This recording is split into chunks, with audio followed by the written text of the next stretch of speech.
Et salut à tous! Me voici aux couleurs de chez Traxxas.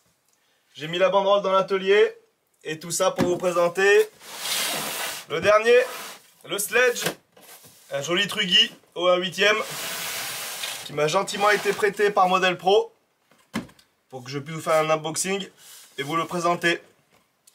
La sortie officielle sera le 8 avril. Il est déjà en précommande chez Model Pro, dispo dans toutes les couleurs.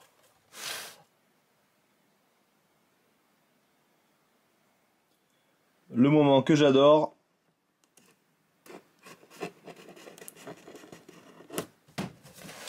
On sort la bête.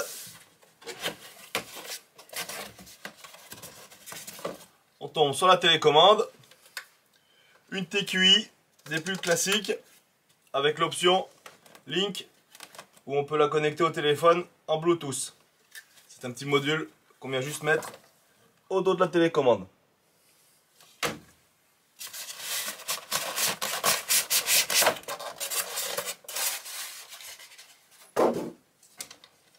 Ah bah, il est sur le dos.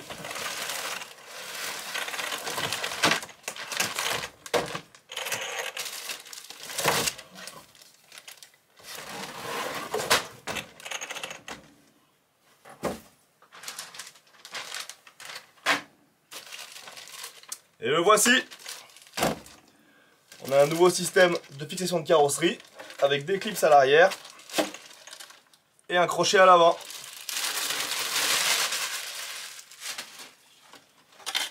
Magnifique carrosserie.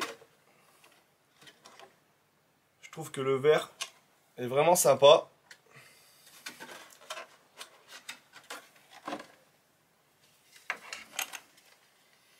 Et voici le Sledge. Voici le Sledge vu de dessus. On peut voir un magnifique renfort en aluminium central. À l'arrière, nous avons ce magnifique aileron. Il est quasiment moulé d'une pièce avec la tour d'amortisseur. Tout est au même niveau. Et en plus, cet aileron, en cas de wheeling, sert de barre à wheeling. Ici, on a des petits picots, sorte de patin. Il est extrêmement souple. Je pense qu'il résistera bien. Ici, on a le bac à batterie, simple d'ouverture. Il est assez large. On peut soit lui mettre un accu en 4S, soit deux accus en 3S, ou soit un accu en 6S.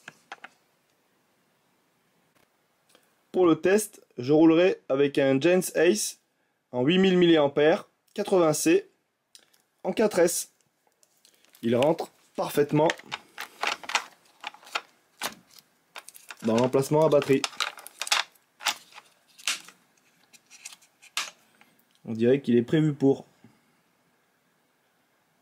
Disponible au magasin Model Pro.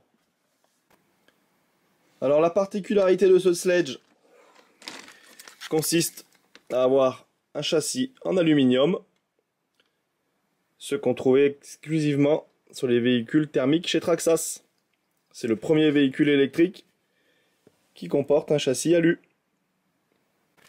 À l'avant, nous avons un petit pare-choc en plastique, un skid plate en plastique et idem à l'arrière, ce qui est pratique pour le bashing.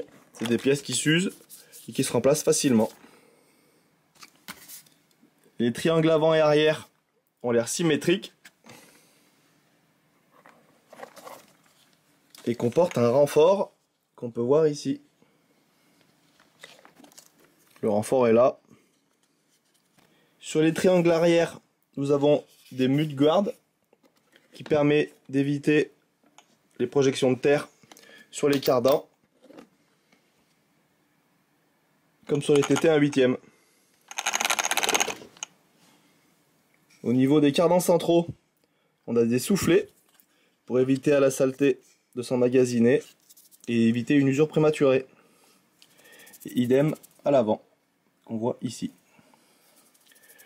Au milieu, nous avons un différentiel central qui est protégé par une cage en plastique. On peut le voir ici tourner.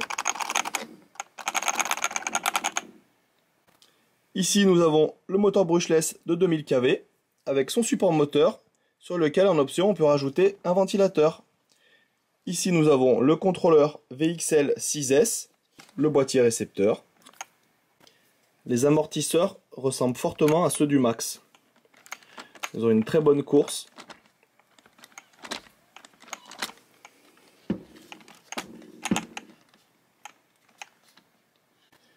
Sur le châssis, nous avons donc la poutre horizontale en alu, ainsi que des renforts qui partent à 45 degrés et au centre ici.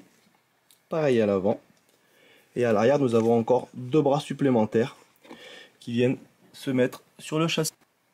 Pour la direction et les bras supérieurs, nous avons ces tirants qui ne sont pas réglables. Les chapes sont directement moulées dessus. Nous n'avons aucun réglage. Juste sur la barre d'Ackerman où nous avons deux fixations différentes. Le cerveau est un 2275, pignon métal et palonnier métal. Les cellules de différentiel avant et arrière sont prévues pour recevoir des barres anti-roulis en option. Elles viendront se fixer ici, puis ici, comme sur les TT 1/8.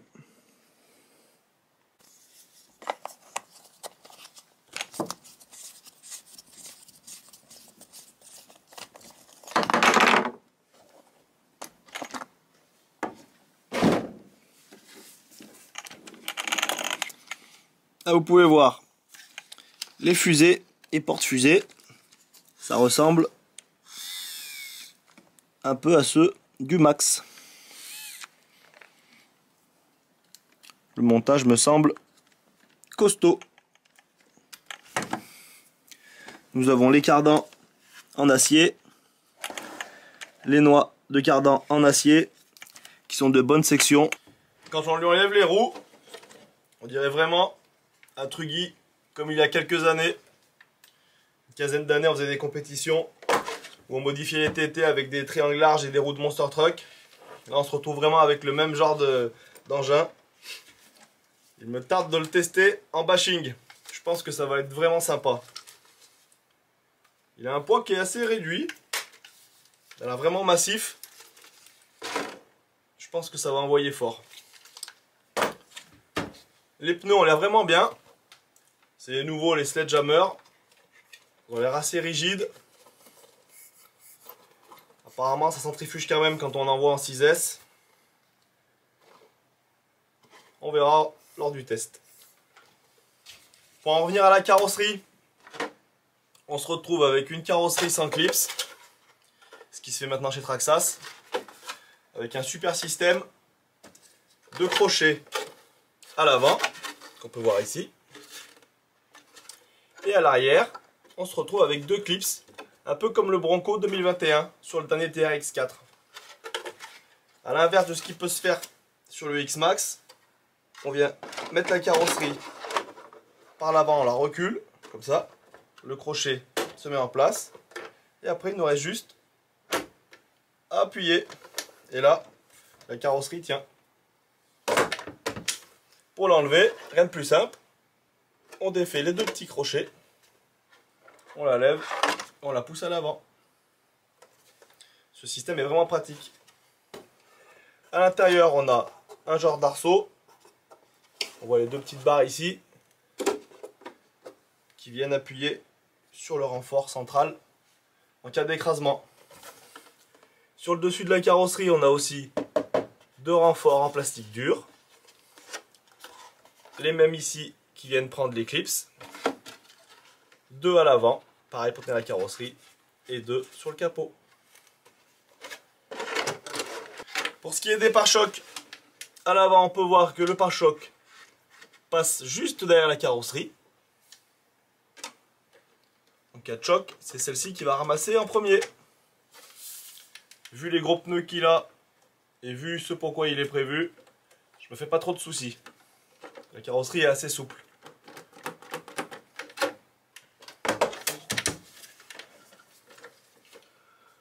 Sans les pneus, on voit vraiment l'aileron dans le prolongement de la voiture. Il est assez massif, mais c'est vrai qu'il s'intègre bien. Voici le train arrière. On peut voir le dos des mudguards, les cardans, les noix en acier, la cellule arrière avec le support de barre anti-roulis, les tours d'amortisseur en alu aussi.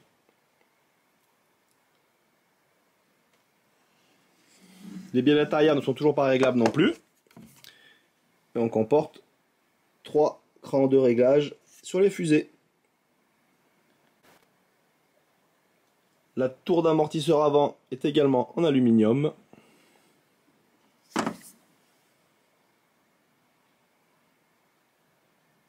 Le Sledge inspire la confiance. Les coupelles d'amortisseurs sont maintenues par des vis BTR. Comme ça, il nous est impossible de les perdre. Même si le ressort remonte, elle reste en place. Les amortisseurs sont réglables. À l'avant, comme à l'arrière. Dans le contenu du carton, nous avons aussi quelques outils. La clé pour démonter les pneus, comme vous l'avez vu tout à l'heure. 2 clés BTR chez Traxxas.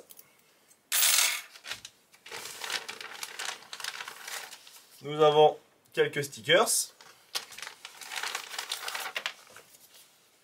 Une mousse pour les batteries, si vous roulez avec des batteries plus ou moins fines.